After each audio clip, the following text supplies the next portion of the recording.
Sans les femmes, je vous assure qu'on ne peut pas faire une plantation de cacao en Côte d'Ivoire. Il faut une femme pour soulever les pépinières, il faut une femme pour apporter le riz, il faut une femme pour chauffer l'eau le soir, pour donner à l'homme. Un homme sans femme ne peut pas faire des plantations de cacao.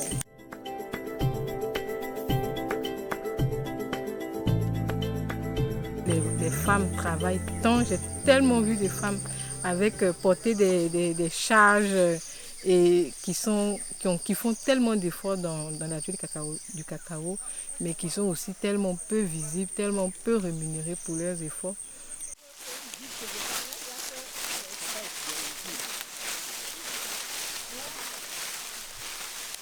L'idée, c'était de dire, on va faire une coopérative avec des femmes, mais les femmes n'ont pas de champ. Comment on fait pour avoir des femmes qui sont membres d'une coopérative du cacao? C'est vrai qu'en pratique, elles ne sont pas propriétaires, mais on va les inscrire dans les registres. Et moi qui ai certifié des centaines de coopératives en Côte d'Ivoire, c'est assez choquant de voir que tu peux avoir une coopérative de 500 producteurs et puis il y a seulement 3 femmes qui sont membres. L'idée, c'est d'inverser la tendance, d'avoir 100% de notre registre qui sont constitués de femmes, d'avoir nos reçus d'achat avec le nom de femmes inscrits. Donc CANI, c'est vraiment des plantations qui appartiennent bien sûr à 90 voire plus à des hommes, mais qui acceptent de mettre leurs femmes en avant. Donc les femmes sont membres de la coopérative qui représentent la plantation. Et derrière, bien sûr, les hommes sont là, ils sont les propriétaires à qui on paye le prix du cacao, mais ils acceptent de partager la prime liée à la certification et puis à d'autres activités. Entre eux et la femme, 50-50. Et la coopérative va permettre de mobiliser des ressources logistiques, de grouper la production afin que ce soit économiquement viable d'exporter ce cacao. Ça va permettre aussi de défendre les intérêts des producteurs et ça va permettre de bénéficier aussi de projets comme celui de Équité qui va maintenant supporter les plantations dans la mise en œuvre des bonnes pratiques agricoles. Et puis là, on collecte les données des plantations et puis la conformité aussi chaque année, une fois par an. Une fois par an. Et puis au moment de la récolte aussi. La grande ligne de notre projet, c'est vraiment l'appui à la mise en place des bonnes pratiques agricoles qui sont fondamentales pour la production biologique.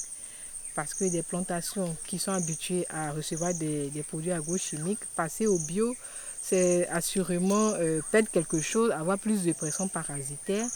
Mais il faut accompagner ça parce qu'on sait qu'il y a des pratiques qui, si elles sont mises en œuvre, permettent quand même de gérer la pression parasitaire. Donc, il s'agit essentiellement d'avoir un désherbage régulier, 2 à 3 fois par an, et puis une taille régulière des arbres afin de stimuler la croissance et la floraison. Donc, normalement, avec ça, on devrait arriver à la production d'une plantation conventionnelle ou même plus. La plupart des plantations ont des petites maisons où les producteurs vivent, il y a des enfants et on traite le champ, il n'y a pas de barrière et toutes les pulvérisations vont dans les habitations, contaminent l'environnement de ces planteurs. Bon, vraiment, le problème de santé-sécurité est central pour le bio. C'est central et après, quand on a moins de pesticides dans l'environnement, c'est bon pour nous aussi. Puis la cerise sur les gâteaux, c'est la valeur ajoutée du produit qui va permettre d'améliorer normalement les revenus des producteurs. Je peux vous dire qu'en Côte d'Ivoire, c'est quasiment impossible de produire une coopérative de faire du conventionnel et d'être rentable. C'est quasiment impossible. Si tu as une coopérative, que tu ne triches pas sur les bascules, que tu fais ton travail honnêtement, tu ne peux pas t'en sortir avec des produits conventionnels. Et c'est seulement avec le bio qu'on peut s'en sortir. Et ça aussi, c'est une réalité pratique. Et on espère que les impacts, les autres planteurs vont voir qu'effectivement, on n'a pas besoin forcément de pulvériser, de mettre des produits agrochimiques pour maintenir son rendement ou même l'augmenter.